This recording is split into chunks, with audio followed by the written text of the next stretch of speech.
Good morning students. आज की video में हम मृदा संसाधन अर्थात भारत में मिट्टियों की बात करेंगे। मृदा संसाधन अर्थात मृदा कैसे बनती है, उसके निर्माण में कौन कौन से कारकों का योगदान होता है, मृदा किस प्रकार का एक संसाधन है, इसके बारे में हम आज की वीडियो में पढ़ेंगे। भारत के अंदर 43% भाग पर मैदानी क्षेत्र है, 30% भूमि पर पर्वतीय क्षेत्र है व 27% भूमि पर पठारी क्षेत्र है। और मृदा सबसे अधिक मैदानी क्षेत्रों में पाई जाती है। मैदानी क्षेत्रों के अंदर जो मिट्टी होती है वो कृषि के लिए अच्छी मानी जाती है, क्योंकि कृषि अधिकतर समतल क्षेत्रों में ही की जाती है। मृदा जो है वो एक बहुत ही इम्पोर्टेंट एक नवीकरण योग्य संसाधन है। नवीकरण योग्य का मतलब होता है जो कभी समाप्त नहीं होता, और अगर कभी समाप्त होता भी है तो हम निकट भविष्य में दोबारा से उसको प्राप्त कर सकते हैं। वैसे तो मृदा निर्माण की जो प्रोसेस है, जो प्रक्रिया है, वो बहुत ही धीमी है। 1 सेंटीमीटर मोटी मृदा की परत बनने में कई हजारों लाखों वर्ष लग जाते हैं, लेकिन मिट्टी की यही 1 सेंटीमीटर मोटी परत हमारे लिए बहुत इम्पोर्टेंट है, क्योंकि इसी परत से पौधों को पोषक तत्व प्राप्त होते हैं तथा विभिन्न प्रकार के जीवों का पोषण भी इसी के द्वारा किया जाता है। इसलिए मिट्टी जो है वो हमारे लिए बहुत ही एक महत्वपूर्ण संसाधन है। ठीक है, क्योंकि हम फसलें वगैरह बोते हैं, कृषि करते हैं, वो सभी काम मिट्टी के अंदर ही किए जाते हैं। तो सबसे पहले तो हमें ये पता होना चाहिए कि मिट्टी के निर्माण के कौन कौन से कारक हैं जो एक महत्वपूर्ण रोल प्ले करते हैं। तो मृदा निर्माण के कारकों में सबसे पहले आता है उच्चावच, दूसरा जनक सेल, तीसरा जलवायु, चौथा वनस्पति और पांचवा ह्यूमस। तो ये सभी कारक जो हैं ये मृदा निर्माण में बहुत महत्वपूर्ण भूमिका अदा करते हैं। तो आइए अब हम जानते हैं कि कैसे एक महत्वपूर्ण भूमिका अदा करते हैं। तो सबसे पहले हम आपको बताते हैं कि जनक सेल या मूल सेल। तो जो भी चट्टानें होती हैं, जैसे पर्वतीय क्षेत्रों के अंदर कोई चट्टान है या कहीं पर भी चट्टान, कोई सी भी चट्टान हो सकती है, आग्नेय चट्टान, अवसादी या कायांत्रित, जब ये चट्टानें जब टूट फूट जाती हैं, ठीक है, किसी भी कारण से टूट फूट जाती हैं, भौतिक कारण हो सकता है या कोई रासायनिक कारण हो सकता है या कोई जैविक कारण हो सकता है, जिसके कारण ये चट्टानें टूट जाती हैं। टूटने के बाद ये छोटे छोटे टुकड़ों में बट जाती हैं और उसके बाद इनका बिल्कुल चूरा हो जाता है। कई बार हमने देखा है जैसे कोई भी जानवर या कोई भी मर जाता है, ठीक है, छोटा मोटा जीव जंतु, तो हमने देखा कुछ दिन तक तो वो पड़ा रहता है और उसके बाद बिल्कुल वो मिट्टी के अंदर परिवर्तित हो जाता है। ठीक है, उसी तरह से जो पेड़ पौधे होते हैं, जो भी छोटे जीव जंतु होते हैं, वो भी सब क्या है, मिट्टी में बदल जाते हैं धीरे धीरे। तो उसी तरह से जैसे ये चट्टान होती है, चट्टान जो है वो धीरे धीरे छोटे टुकड़ों में बदलती है, उसके बाद फिर धीरे धीरे उनका बिल्कुल चूरा चूरा हो जाता है भौतिक कारणों की वजह से। मतलब भौतिक का मतलब होता है प्राकृतिक कारणों की वजह से भी हो सकता है उनका चूरा चूरा, या रासायनिक केमिकल्स जैसे नमक है, उसको अगर हम पानी में डाल देंगे तो बिल्कुल घुल जाता है। ठीक है, इसके अलावा जैविक क्रियाएं हो सकती, मतलब मनुष्य के द्वारा या पेड़ पौधों के द्वारा या पशु पक्षियों के द्वारा जो क्रियाएं की जा सकती हैं, उनके द्वारा भी कई बार क्या होता है, जो सैले जो चट्टानें होती हैं वो छोटे छोटे टुकड़ों में टूट करके और फिर बिल्कुल अपघटित हो जाता है। अपघटित का मतलब होता है बिल्कुल उनका चूरा चूरा हो जाना, बिल्कुल मिट्टी के जैसा। ठीक है, इसके तो जब मृदा के जब तो इससे मृदा के जो अजैव खनिज कणों का निर्माण होता है, क्योंकि चट्टानों के अंदर बहुत सारे खनिज पदार्थ होते हैं, और जब चट्टानों का जब बिल्कुल वो उनका चूरा बन जाता है तो उससे फिर वो जो खनिज पदार्थ है वो सारे मिट्टी के अंदर चले जाते हैं, और मिट्टी के अंदर खनिज पदार्थ होंगे तो उससे मिट्टी की उपजाऊ शक्ति भी बढ़ती है। तो मिट्टी कितनी उपजाऊ होगी, कितनी उपजाऊ नहीं होगी, ये मूल सेलों के ऊपर भी निर्भर करता है। नेक्स्ट पॉइंट आता है उच्चावच। अब इसमें बताया गया है कि जो पर्वतीय क्षेत्र है वहां पर पतली परत वाली कम उपजाऊ मिट्टी का निर्माण होता है। ठीक है, मतलब पर्वतीय क्षेत्रों के अंदर कम उपजाऊ मिट्टी का निर्माण होता है और मैदानी क्षेत्रों में पूर्ण विकसित उपजाऊ मिट्टी का निर्माण होता है। ऐसा क्यों है? क्योंकि पहाड़ी क्षेत्रों के अंदर अगर कोई वस्तु होती है वो ढाल के सहारे लुढ़क कर के नीचे आ जाती है। इसके अलावा वहाँ पर जब कोई नदी वगैरह बहती है तो नदी का पानी जो है वो अपने साथ तीव्र ढाल, क्योंकि पहाड़ों पर तीव्र ढाल होती है, पहाड़ों पर तीव्र ढाल के कारण से वो मिट्टी को अपने साथ बहा करके ले आता है, जिसको अपर्दन बोलते हैं, मिट्टी का कटाव करना।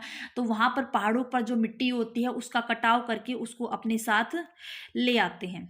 ठीक है, तो इसके कारण भी जो उच्चावच जो है बहुत महत्वपूर्ण रोल प्ले करता है, क्योंकि पर्वतीय क्षेत्रों में कम उपजाऊ मिट्टी का निर्माण होता है और जो परत बनती है वो भी पतली बनती है, जबकि मैदानी क्षेत्रों में ढाल नहीं होता है। इसके अलावा पहाड़ों पर से जो मिट्टी पानी के साथ कट करके बह कर आती है उसका निक्षेप भी, उसको भी जो पानी जो है वो मैदानी क्षेत्र में ला करके छोड़ देता है, जिसके कारण मैदानी क्षेत्रों के अंदर एक पूर्ण विकसित और उपजाऊ मिट्टी का निर्माण होता है। नेक्स्ट पॉइंट आता है जलवायु। जलवायु जो है वो भी एक महत्वपूर्ण रोल प्ले करता है मृदा के निर्माण के अंदर। अगर जलवायु एक प्रदेश है वहाँ पर एक ही जलवायु है, लेकिन वहाँ पर जो मूल सेल, जो जनक सेल है वो अलग अलग हैं। एक तो मान लेते हैं ग्रेनाइट चट्टान है और एक बलुआ पत्थर की चट्टान, दोनों चट्टानें अलग अलग हैं, लेकिन जलवायु की वजह से उन दोनों चट्टानों से जो मिट्टी बनती है वो लगभग सेम ही होती है। ऐसा क्यों होता है? जलवायु के कारण से होता है। ठीक है, इसीलिए जलवायु जो है वो भी एक महत्वपूर्ण कारक है।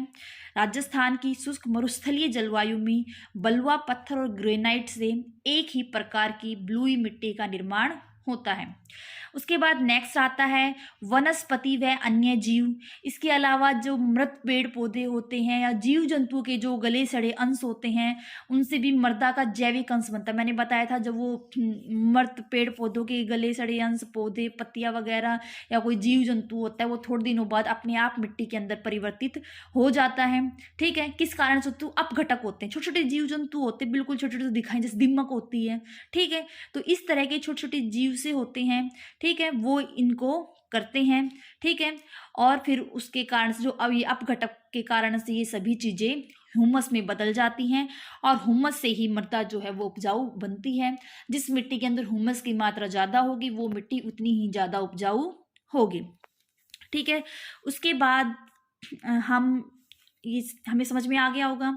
ठीक है, कि मृदा के निर्माण कारक कौन कौन से हैं? जनक सेल, क्योंकि उन्हीं से चट्टानों का निर्माण होता है। उसके बाद आता है उच्चावच। उच्चावच पर्वतीय क्षेत्रों में मिट्टी पतली रहेगी क्योंकि मिट्टी कट करके बह जाती है। मैदानी क्षेत्रों के अंदर मिट्टी मोटी परत रहेगी और विकसित मिट्टी रहेगी। जलवायु, एक ही प्रकार की जलवायु में दो अलग अलग चट्टानें भी होंगी तो भी एक ही प्रकार की मिट्टी का निर्माण होगा, जबकि वनस्पति और जीवों के गले सड़े अंश से हुमस बनता है और हुमस जिस मिट्टी में अधिक होगा वो मिट्टी उतनी ही अधिक उपजाऊ होगी। अब आगे हम पढ़ते हैं मृदा परिच्छेदिका के बारे में, जिसको इंग्लिश में सोइल प्रोफाइल भी बोलते हैं।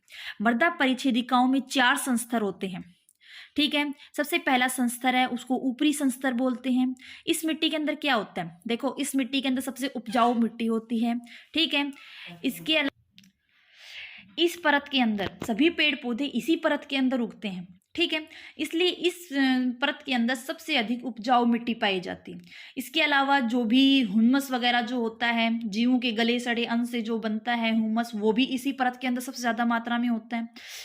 खनिज पदार्थ भी इस मिट्टी के अंदर होते हैं। ठीक है, क्योंकि मिट्टी के अंदर खनिज पदार्थ होते हैं तो वो भी सब इसी के अंदर पाए जाते हैं। सभी पेड़ पौधे इसी परत में उगते हैं।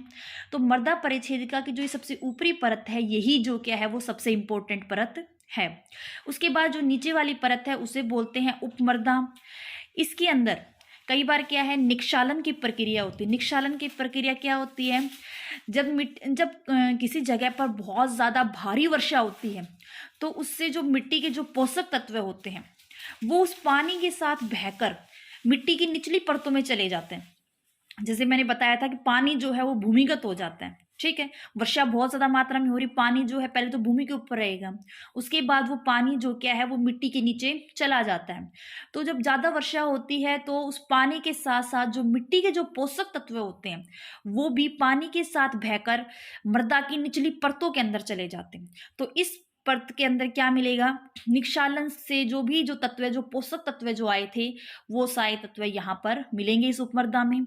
इसके अलावा यहाँ पर चिकनी मिट्टी, बालू, गाद, जो बिल्कुल चिकनी मिट्टी होती है वो यहाँ पर मिलती है।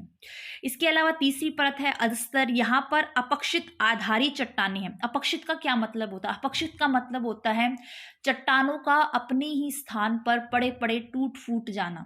ठीक है, चट्टानों का अपने स्थान पर पड़े पड़े टूटना फूटना अपक्षय कहलाता है। ठीक है, तो यहाँ पर जो चट्टानें हैं वो टूटी फूटी हुई हैं, मतलब किसी भी वजह से वो टूट फूट गई है और वो आधारी चट्टानें हैं।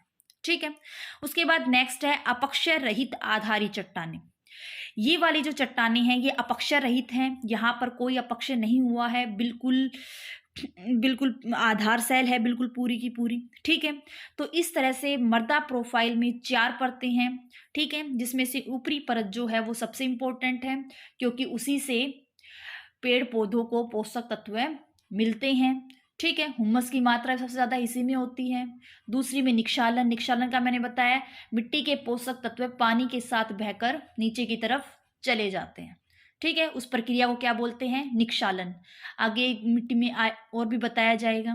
तीसरी के अंदर टूटी फूटी आधारी चट्टानें हैं, और सबसे लास्ट वाली जो है वो अपक्षय रहित चट्टानें हैं, उनका अभी तक कोई अपक्षय नहीं हुआ है। ठीक है, आज की वीडियो में बस इतना ही। इससे आगे मृदा के प्रकार अगली वीडियो में पढ़ाए जाएंगे।